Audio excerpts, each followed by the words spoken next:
Assalamualaikum warahmatullahi wabarakatuh. Perkenalkan, nama saya Nur Alifa Jahro dengan NIM 0541721121, Prodi Teknologi Pendidikan. Di sini saya akan melakukan tugas 3 dalam mata kuliah Teknologi Pendidikan dalam pendidikan jarak jauh. Saya akan melakukan kesimpulan dari materi pembelajaran. Oke, langsung saja. Yang pertama, konsep dasar teknologi pendidikan. Bila dilihat dari sejarah dan perkembangan definisinya, bahwa konsep dan praktek teknologi pendidikan bergeser dari waktu ke waktu. Pergeseran itu dapat ditafsirkan sebagai perkembangan dinamis bidang tersebut karena dipengaruhi 3 hal. Pertama, perkembangan atau perubahan teknologi yang digunakan dalam bidang pendidikan mengikuti kemajuan dalam dunia teknologi itu sendiri dan didorong oleh pesatnya pemasaran produk teknologi tersebut oleh para produsen.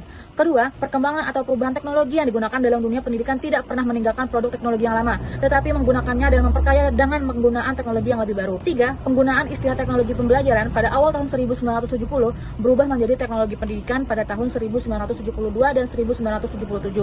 Kemudian istilah tersebut berubah kembali menjadi teknologi pembelajaran pada tahun 1994 dan kembali lagi menjadi teknologi pendidikan pada tahun 2008 dan 2018. Perubahan seperti itu menunjukkan terjadinya dinamika pemikiran para pakar teknologi pendidikan dan sekaligus merupakan masa pencarian konsep yang lebih mantap tentang teknologi pendidikan dari masa ke masa. Masa pencarian tersebut pada saatnya mungkin akan secara relatif menetap dalam ruang lingkup dan fokus pengkajian teknologi pendidikan sebagai ilmu pengetahuan atau sains. Oke, selanjutnya yang kedua, konsep dasar pendidikan jarak jauh berkembang dan berubah dari waktu ke waktu karena beberapa hal. Yang pertama, kemajuan dan perkembangan produk-produk teknologi yang digunakan dalam pendidikan. Yang kedua, perubahan aksesibilitas teknologi oleh peserta didik. Lalu yang ketiga, semakin besarnya variasi kebutuhan pendidikan di kalangan masyarakat. Keempat, semakin besarnya jumlah peserta didik yang membutuhkan berbagai jenis program pendidikan dan diklat. Dilihat dari ragam media yang digunakan, PJJ dari waktu ke waktu menunjukkan bahwa media yang paling tua dan sederhana seperti media cetak dan audio tetap digunakan, walaupun teknologi yang paling maju seperti komputer semakin mendominasi penyelenggaraan PJJ. Selanjutnya, variasi praktek penting dalam PJJ ditunjukkan dengan berbagai terminologi yang antara lain mencakup pendidikan terbuka jarak jauh atau PTJJ, modus pembelajaran tunggal dan rangkap, belajar mandiri, teacher center, dan learner center. Terminologi terbuka berarti terbuka bagi siapa saja tanpa batas latar belakang, pendidikan, usia, dan pekerjaan. Terbuka berarti pula bebas memilih mata pelajaran atau program studi tanpa batas masa studi, dan bebas menggunakan bahan belajar yang terdapat di dunia, baik mau melalui internet, bahkan belajar produksi massal.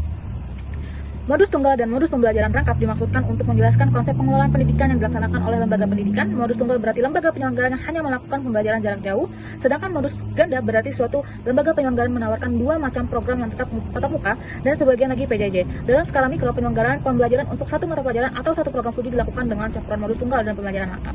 Selanjutnya, penggunaan media pada perguruan tinggi jarak jauh di Asia bervariasi, mulai dari media cetak, radio, video, televisi, dan CD, dan komputer atau internet. Penggunaan berbagai media tersebut disesuaikan dengan ketersediaan dan aksesibilitas infrastruktur di setiap perguruan tinggi. Semakin maju perguruan tinggi tersebut, semakin besar penggunaan komputer atau internet. Namun, tetap meninggalkan sama sekali media yang lebih tua dan sederhana. Penggunaan media cetak misalnya, sampai sekarang masih digunakan di perguruan tinggi yang sudah maju. Berbagai penelitian tentang penggunaan media terhadap hasil belajar menunjukkan bahwa tidak ada perbedaan pengaruh antara penggunaan satu media dengan yang lainnya, kecuali bila suatu media digunakan secara terkombinasi dengan media lain. Pernyataan tentang hasil penelitian ini tidaklah disepakati sepenuhnya oleh semua pakar teknologi pendidikan. Penelitian terbaru mengenai penggunaan media dalam PJJ menunjukkan bahwa hasil belajar melalui online lebih baik daripada tatap muka, menggunakan waktu belajar lebih lama, mempunyai akses lebih banyak terhadap bahan pembelajaran, dan berkolaborasi dengan cara berbeda dengan peserta didik yang belajar secara tradisional. Agar pembelajaran online lebih efektif, diperlukan proses desain yang sistematik dan kualitas desain pembelajaran serta kualitas bahan pembelajaran yang baik. Penggunaan teknologi pendidikan, khususnya media di negara maju tersebut sama dengan negara berkembang, yaitu dimulai dari media sederhana, namun seiring dengan kemajuan teknologi informasi dan komunikasi, serta kemajuan ekonomi yang mereka miliki. Negara maju memberikan layanan PJJ yang jauh lebih cepat, lebih luas, dan menjangkau hampir seluruh penduduk mereka yang membutuhkan dimanapun mereka berada. Penggunaan multimedia berbasis komputer dan jaringan internet menjadi andalan negara-negara maju. Sekian kesimpulan dari saya. Wassalamualaikum warahmatullahi wabarakatuh.